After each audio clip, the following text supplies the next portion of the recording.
네, 지금 이런 이태원 참사 상황에서 여당 내부에서는 조금씩 갈등 조짐이 감지가 되고 있습니다. 얼마 전에 운영위에서 대통령실 수석들의 필담 퇴장하는 것 관련해서 조금 시끌시끌했는데요. 이에 대해서 장제원 의원이 노골적으로 또 불만을 표시하기도 했고요. 자, 지금 나오고 있는 이 화면에 보이시죠? 장제원 의원이 의원들 사이에서 부글부글하다라고 공개적으로 밝혔는데요. 또 이 표현에 대해서 반박도 당내에서 나오면서 다소 갈등이 감지되고 있습니다. 주호영 원내대표가 이에 대해서 목소리를 밝혔네요. 한번 들어보시죠.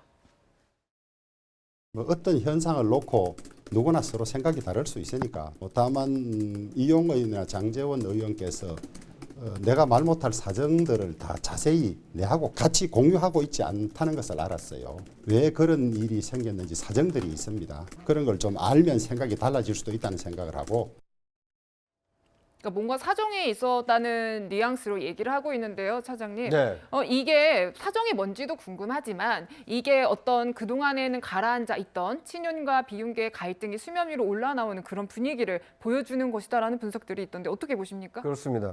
그러니까 이준석 당대표 문제는 이제 정진석 비대위 체제가 순항을 하면서 일단락이 되지 않았습니까? 그런데 그 과정에 이준석 대표가 사퇴하는 과정에 주호영 원내대표가 이제 새로운 원내 사령탑을 맡게 됐거든요.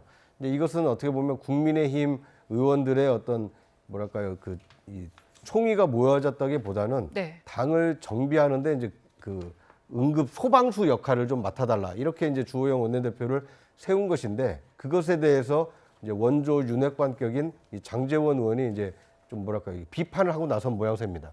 이건 뭐 이제 민주정당에서 이 건강한 비판과 견제가 있을 수 있다 이렇게 해석이 되는 측면도 있지만 다른 한 측면에서 보면 잠시 물러나 있던 장제원 의원이 목소리를 높였다는 것으로 봤을 때에는 네네. 주호영 원내대표가 과연 임기를 채울 수 있을까 이거에 대한 이제 약간 의구심이 좀 싹트고 있는 상황입니다.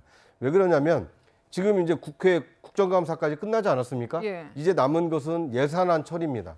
12월 그 법적 예산안 처리 시한이 12월 2일이고 정기국회가 12월 10일 마감이 되고 나면 이제 정진석 비대위가 새로운 지도부를 선출하기 위한 스케줄을 이제 공개를 할 예정입니다.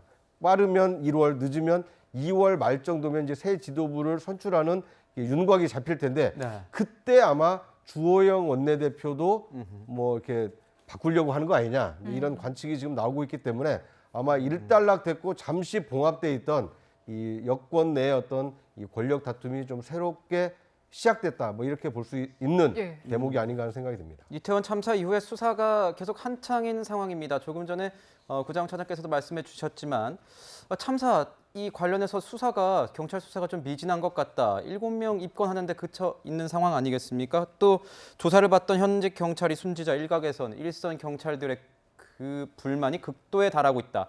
이런 얘기도 들리고 있습니다. 이런 가운데 이 책임자 문책 요구가 굉장히 거센데 그 정점에 있는 인물이 이상민 행안부 장관입니다. 그런데 이상민 행안부 장관이 한 매체와의 인터뷰에서 문자 메시지 인터뷰에서 이렇게 얘기를 했다는 겁니다. 누군들 폼나게 사표 던지고 이 상황에서 벗어나고 싶지 않겠나. 폼나게. 폼나게라는 표현을 썼네요. 하지만 그건 국민에 대한 도리도 고위 공직자의 책임 있는 자세도 아니다. 이렇게 얘기를 하자 야당에서는 바로 비판의 목소리가 나왔습니다. 민주당에서는 웃기고 있네 이후에 개탄스러운 발언이 또 나왔다. 또 정의당에서는 폼나게 사표 던지면 안 된다. 파면해서 혼나야 된다. 이런 얘기가 나왔는데 장현주 변호사님 어떻게 보셨습니까? 사실 국감장에서 얼마 전에 있었던 그 이태원 참사를 규명하는 진상 규명을 하는 자리에서 김은혜 홍보수석과 대통령실 수석들이 나눴던 필담 웃기고 있네라는 그 말 자체도 국민 여러분들께 너무나 많은 충격을 줬었는데요. 네. 그게 채 가시지도 않고 나온 얘기여서 참 이 정부와 그리고 이상민 장관이 이태원 참사의 진상 규명에 대해서 대하는 태도가 무엇인지를 좀 의문을 갖게 합니다. 폼나게 사표를 던진다. 글쎄요, 이상민 장관은 지금 책임자로 경질의 대상으로 오르고 있는 분이기 때문에 폼나게 사표를 던지실 분이 아니라 경질, 책임 추궁을 받고 어쩌면 그 자리에서 해임될지도 모르는 상황에 있습니다. 그런데 본인이 사고를 수습할 것이고 뭐 정치, 뭐 국민들에게 대한 도리를 다하겠다라고 말씀하시는데 정말로 도리를 다하는 게 정치적인 책임을 지는 게 무엇인지를 다시 한번 생각해 보셨으면 좋겠습니다. 이상민 행안부 장관의 어떤 경질 사태와 관련해서는 친윤계 비윤계가 친윤계 쪽에서는 안 된다. 비윤계 쪽에서는 사태도 생각해야 한다. 이런 얘기가 나오고 있다고 합니다. 결국은 최고 책임자, 국정 최고 책임자인 윤석열 대통령이 순방 이후에 귀국한 이후에 정치적으로 어떠한 결정을 내려야 되지 않을까 싶습니다. 그것이 사퇴가 됐든 유지가 됐든이요. 네, 저희가 두 번째 순서에서는 이태원 참사 관련해서 정치권에서 갈등이 되고 있는 부분들 중심으로 쟁점 짚어봤습니다. 네.